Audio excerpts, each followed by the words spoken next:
दोस्तों जवान लड़कों को बाइक बहुत ज्यादा पसंद होती है और बाइक चलाने का जो क्रेज है वो कोई नया नहीं है, ये कई सालों पुराना है। इसीलिए दोस्तों कहते हैं ना, जहां पे कार और इंसान नहीं पहुंच सकते इसीलिए इंसानों ने बाइक बना डाली। अब दोस्तों ये किसने कहा ये तो मैं नहीं जानता, लेकिन बाइक्स की हिस्ट्री को देखकर लगता है कि ये राजदूत बाइक के ओनर ने कहा होगा। अब दोस्तों राजदूत बाइक का नाम सुनकर हैरान मत होइएगा, क्योंकि दोस्तों एक जमाना ऐसा था जब इसको भारत के अंदर सड़कों का राजा कहा जाता था। और दोस्तों मैं आपको बता दूं, एक टाइम ऐसा था कि ये जवान लड़कों की सबसे पहली पसंद हुआ करती थी। जिन लोगों को भी अपनी पहली सैलरी मिलती थी वो इसको खरीद कर चलाने की कस्में खाया करते थे। इसके अलावा दोस्तों बॉयफ्रेंड अपनी गर्लफ्रेंड को पीछे बिठाकर हीरो की फीलिंग लिया करता था और शहर और गांव की गलियों को नापा करता था। इसके अलावा दोस्तों ये वही बाइक है जिसके ऊपर लोग अपने घर से ऑफिस जाते थे और ऑफिस से घर पर आके अपनी जिम्मेदारियों को निभाते थे। अब दोस्तों हो सकता है आप में से कुछ लोग सोच रहे होंगे कि अगर ये बाइक इतनी अच्छी थी तो आज के टाइम में क्यों नहीं दिखती। दोस्तों इस सवाल का जवाब जानने के लिए आपको राजदूत बाइक की स्टोरी को जानना होगा और उनके राइज एंड फॉल की स्टोरी को भी जानना होगा। तो क्या आप तैयार हैं? अगर तैयार है तो चैनल को सब्सक्राइब कर लीजिए, उसके बाजू में जो बेल आइकन उसे भी दबा दें ताकि जब भी मैं कोई नया वीडियो अपलोड करूं उसका नोटिफिकेशन आपको सबसे पहले मिल जाए। नमस्कार दोस्तों, मेरा नाम है रजनीकांत शर्मा और आज के वीडियो में हम देख रहे हैं राजदूत बाइक की सक्सेस और फेलियर की स्टोरी के बारे में। देखिए दोस्तों, मैं आपको बताना चाहूंगा इस बाइक की शुरुआत हुई थी 1962 में और हमारे देश की एक कंपनी है। हाँ दोस्तों, वो कंपनी आज भी मार्केट में अवेलेबल है जिसने राजदूत बाइक को बनाया था और मार्केट में लॉन्च किया था। उस कंपनी का नाम है एस्कॉर्ट। दोस्तों मैं आपको बता दूं, आज के टाइम में ये कंपनी ट्रैक्टर्स बनाती है और भी बहुत सारी चीजें बनाती है, लेकिन राजदूत बाइक नहीं बनाती है। सो इन्होंने राजदूत बाइक की शुरुआत की थी 1962 में। इन्होंने अपना सबसे पहला मॉडल लॉन्च किया था XLT। मैं आपको बता दूं, पोलैंड की एक बहुत ही फेमस बाइक थी SHL M11। इसको इंडियन मार्केट के हिसाब से मॉडिफाई करके मार्केट में लॉन्च किया गया था और इसका नाम रख दिया गया था XLT। दोस्तों मैं आपको बता दूं, इसी को राजदूत 175 कहा जाता है, क्योंकि इस बाइक के अंदर 175 सीसी का इंजन था। ये बाइक बहुत ही ज्यादा मजबूत थी, बहुत ज्यादा ताकतवर थी और इसको इस तरीके से बनाया गया था कि ये इंडिया में किसी भी प्रकार की रोड पे चलाया जा सकता है। देखिए दोस्तों, आज के टाइम में भी अगर हम देखेंगे तो रोड की कंडीशन उतनी ज्यादा अच्छी नहीं है, तो 1962 में रोड की कंडीशन कैसी रही होगी आप खुद अंदाजा लगा सकते हैं। तो दोस्तों उन रोड की कंडीशंस पे चलाने के लिए इस बाइक को तैयार किया गया था। और दोस्तों मैं आपको बता दूं, जब इस बाइक को मार्केट में लॉन्च किया गया तो लोग इसको बहुत ही जल्दी पसंद करने लगे, क्योंकि दोस्तों मैंने जैसे कि आपको बताया कि इसको इंडियन पब्लिक के हिसाब से बनाया गया था। इंडिया में लोगों को जैसी बाइक चाहिए होती है वो सारे फीचर्स इस बाइक में अवेलेबल थे, इसीलिए दोस्तों मार्केट में इसकी डिमांड बढ़ने लगी। और दोस्तों आपने खुद ने देखा होगा, बहुत सारे दूध वाले बहुत सारा वजन लादकर इस बाइक पे ले जाया करते थे। आपने नहीं देखा तो आप स्क्रीन के ऊपर फोटो देख लीजिए, इस प्रकार इस बाइक का यूज किया जाता था और हर घर में यही बाइक देखने को मिलती थी। सो दोस्तों राजदूत का एक और मॉडल मार्केट में लॉन्च हुआ, लेकिन उसको उतना अच्छा रिस्पॉन्स नहीं मिला। तो उसको अच्छा रिस्पॉन्स दिलाने के लिए इन्होंने एक फिल्म का सहारा लिया और उस फिल्म के अंदर काम कर रहे थे एक सुपरस्टार। लेकिन दोस्तों मैं आपको बता दूं, उस टाइम वो सुपरस्टार नहीं थे, उस टाइम उनकी पहली फिल्म थी और उनका नाम था ऋषि कपूर और वो फिल्म का नाम था बॉबी। दोस्तों मैं आपको बता दूं, इस फिल्म के अंदर ऋषि कपूर ने जो बाइक चलाई थी वो राजदूत बाइक थी और वही मॉडल था जो हाल फिलहाल में लॉन्च किया गया था। दोस्तों इस फिल्म के आने के बाद में लोगों को फिल्म बहुत पसंद आई, ऋषि कपूर डिंपल कपाड़िया की जोड़ी भी बहुत पसंद आई और साथ ही साथ में राजदूत बाइक भी पसंद आई और इसके सेल्स बहुत ज्यादा बढ़ने लग गए। दोस्तों मैं आपको बता दूं, इस फिल्म के बाद में इस बाइक का नाम भी रख दिया गया था बॉबी राजदूत। दोस्तों इस फिल्म के आने के बाद में राजदूत बाइक के सेल बहुत ज्यादा बढ़ने लग गए थे और जो दूसरी कंपनीज थी उनके सेल गिरने लग गए थे।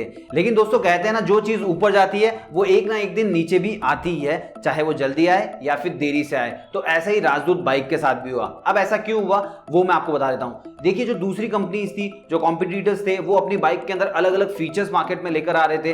कुछ लोग ऐसे बता रहे थे कि उनकी बाइक बहुत तेज चलती है, बहुत कंफर्टेबल है, इसी प्रकार के अलग अलग फीचर्स लेकर आ रहे थे और अपने बाइक का प्रमोशन कर रहे थे। लेकिन दोस्तों राजदूत बाइक अपनी बाइक के अंदर कोई भी चेंज नहीं कर रहे थे, वो सेम ही मॉडल को फिर से बेच रहे थे, जिसकी वजह से क्या हो रहा था, लोगों को नए नए फीचर्स अच्छे लगने लगे और उसके बाद में राजदूत बाइक के जो सेल्स थे वो धीरे धीरे गिरने लगे। दोस्तों अपने सेल्स को बढ़ाने के लिए उन्होंने मार्केट में रिसर्च करना शुरू किया और उनको ये रियलाइज हुआ कि ऑडियंस की डिमांड चेंज हो चुकी है। अब ऑडियंस को ऐसी बाइक पसंद आती है जो स्पोर्ट्स के सेगमेंट में हो और साथ ही साथ में बहुत ही तेजी से चले। मैं आपको बता दूं, इनकी जो 175 मॉडल की बाइक थी उसकी मैक्सिमम स्पीड थी 100 किलोमीटर/आवर, इसीलिए लोगों को वो पसंद नहीं आ रही थी, उसके सेल्स गिर रहे थे। और मार्केट के अंदर एक बाइक बहुत ही ज्यादा बिक रही थी, वो थी रॉयल एनफील्ड की बुलेट 350। तो दोस्तों उसको टक्कर देने के लिए इन्होंने मार्केट में एक और बाइक को लॉन्च किया और उसका नाम रखा राजदूत 350। मैं आपको बता दूं, इस बाइक को लॉन्च किया गया था यामा के साथ मिलकर। यामा का एक बहुत ही पॉपुलर मॉडल था RD 350, उसको इंडियन कॉन्टेक्स्ट के हिसाब से चेंज करके मार्केट में लाया गया। और दोस्तों मैं आपको बता दूं, जैसे ही इस बाइक को लॉन्च किया गया वैसे ही दोस्तों बुलेट 350 के सेल्स बहुत ज्यादा कम हो गए, क्योंकि दोस्तों ये पर्टिकुलर जो बाइक थी वो ऐसे फीचर्स प्रोवाइड करी थी जो बुलेट 350 में नहीं थे या फिर बुलेट 350 से बहुत ही ज्यादा अच्छे थे। अब दोस्तों फीचर्स क्या थे, चलिए वो मैं आपको बता देता हूं। सबसे पहला, तेज रफ्तार। देखिए दोस्तों, मैं आपको बताना चाहूंगा इस बाइक की जो रफ्तार थी बहुत ही तेज थी, क्योंकि ये 6 सेकंड के अंदर 0 से लेकर 100 किलोमीटर प्रति आवर तक जा सकती थी। और मैं आपको बता दूं इसकी जो मैक्सिमम स्पीड थी वो थी 150 किलोमीटर पर आवर। तो दोस्तों इसकी स्पीड के कारण लोगों को इसकी बाइक बहुत ज्यादा पसंद आती थी, और आप खुद जानते होंगे लोगों को बहुत ही तेज बाइक चलाना पसंद होता है। यहाँ पे हम रैश ड्राइविंग को प्रमोट नहीं कर रहे हैं, और दोस्तों किसी को भी तेज बाइक नहीं चलानी चाहिए, लेकिन दोस्तों आपने अक्सर देखा होगा जितनी भी बाइक की कंपनियां होती है वो अपने बाइक की कैपेबिलिटीज को दिखाने के लिए ये बताती कि उनकी बाइक कितनी ज्यादा तेज चलती है।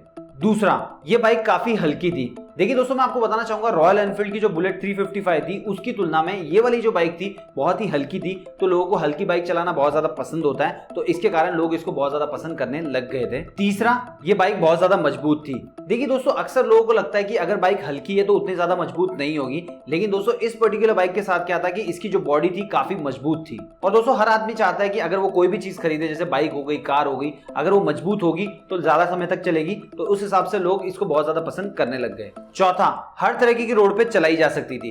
देखिए दोस्तों, जैसे मैंने आपको वीडियो के स्टार्टिंग में कहा था कि इनका एक टारगेट ये था कि इंडियन कॉन्टेक्स्ट के हिसाब से बाइक को बनाया जाए। तो इन्होंने बाइक को इस तरीके से बनाया था कि किसी भी प्रकार की रोड पे चलाया जा सकता था, उसको शहर में भी चलाया जा सकता था, और गांव में जो कच्ची रोडें होती है वहां पे भी इजीली चलाया जा सकता था। पांचवा, माइलेज। देखिए दोस्तों, मैं आपको एक चीज बोलना चाहूंगा, स्पोर्ट्स बाइक के सेगमेंट में कोई भी माइलेज चेक नहीं करता है, लेकिन इन्होंने इस चीज का भी बहुत ज्यादा ध्यान रखा। इनका जो माइलेज था कम था, देखिए बहुत ज्यादा कम नहीं था, लेकिन बाकी की जो बाइक थी उनकी तुलना में काफी कम था, जिसकी वजह से लोग इसको पसंद करने लग गए। दोस्तों मैं आपको बता दूं, इस बाइक की पॉपुलैरिटी इतनी ज्यादा बढ़ गई थी कि गवर्नमेंट भी अपने एम्प्लॉयज के लिए इसी बाइक का यूज करती थी। क्योंकि दोस्तों जैसे कि मैंने आपको बताया था कि ये जो बाइक थी इंडियन कॉन्टेक्स्ट के हिसाब से बनाई गई थी, तो गवर्नमेंट के जो एम्प्लॉयज थे वो इस बाइक के ऊपर बैठ के किसी प्रकार की रोड को पार कर लिया करते थे, चाहे वो शहर की रोड हो, गांव की रोड हो, कच्ची रोड हो, या फिर टूटी हुई रोड हो, किसी प्रकार की रोड पे ये बाइक आराम से चलती थी। और दोस्तों एक बार जब गवर्नमेंट एम्प्लॉयज इसको यूज करने लग गए, तो उसके बाद में तो इसकी पॉपुलैरिटी और ज्यादा बढ़ने लग गई और लोग इसको एज ए स्टेटस सिंबल रखने लगे।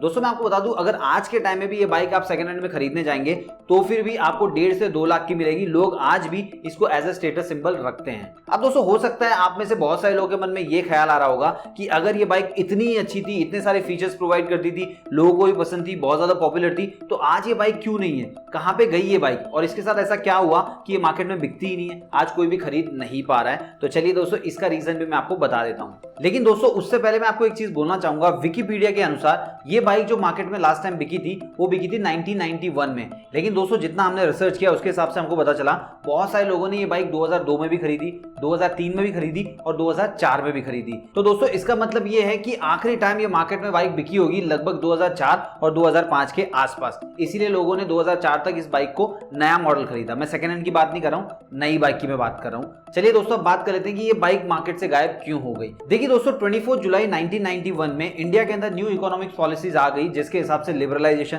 प्राइवेटाइजेशन, ग्लोबलाइजेशन हो गया। और दोस्तों बाहर की जो कंपनीज थी जो बाइक बनाती थी वो इंडिया में आने लगी और मार्केट में बहुत ज्यादा कंपटीशन बढ़ने लग गया। और दोस्तों अगर आप इस वीडियो को ध्यान से देख रहे हैं तो आप ये समझ चुके होंगे, जो एस्कॉर्ट कंपनी थी उसकी खुद की रिसर्च एंड डेवलपमेंट की टीम थी नहीं, वो बाहर की किसी कंपनी से टाइप करती थी, उनके मॉडल को इंडियन कॉन्टेक्स्ट के हिसाब से मॉडिफाई करके यहाँ पे बेचा करती थी। तो दोस्तों अब आप खुद सोचिए, जब बाहर की कंपनीज इंडिया में आ चुकी है तो लोग किसकी बाइक खरीदना पसंद करेंगे, और साथ ही साथ में कौन सी कंपनी ज्यादा फीचर्स प्रोवाइड कर पाएगी, ओरिजिनल कंपनी या फिर ये कंपनी जो किसी और कंपनी के ऊपर डिपेंडेंट है मॉडल के लिए, रिसर्च एंड डेवलपमेंट के लिए। इसके अलावा दोस्तों मैं आपको बताना चाहूंगा एक और बहुत बड़ा रीजन है, जो इनका 350 मॉडल था उसकी जो स्पीड बहुत ज्यादा थी, लोग उसको हैंडल नहीं कर पाते थे, जिसकी वजह से बहुत ज्यादा एक्सीडेंट होते थे। तो इसका नाम ये भी रख दिया गया था मौत की सवारी। तो लोग धीरे धीरे करके इससे दूर होने लगे और दोस्तों इसके जो सेल्स से बहुत ही कम होने लगे। इसके अलावा दोस्तों मैं आपको बता दूं, इस कंपनी की जो आफ्टर सेल्स सर्विस थी वो भी काफी अच्छी नहीं थी, लोगों को ये भी पसंद नहीं आता था। तो ये भी इसके पतन का एक बहुत बड़ा कारण बना।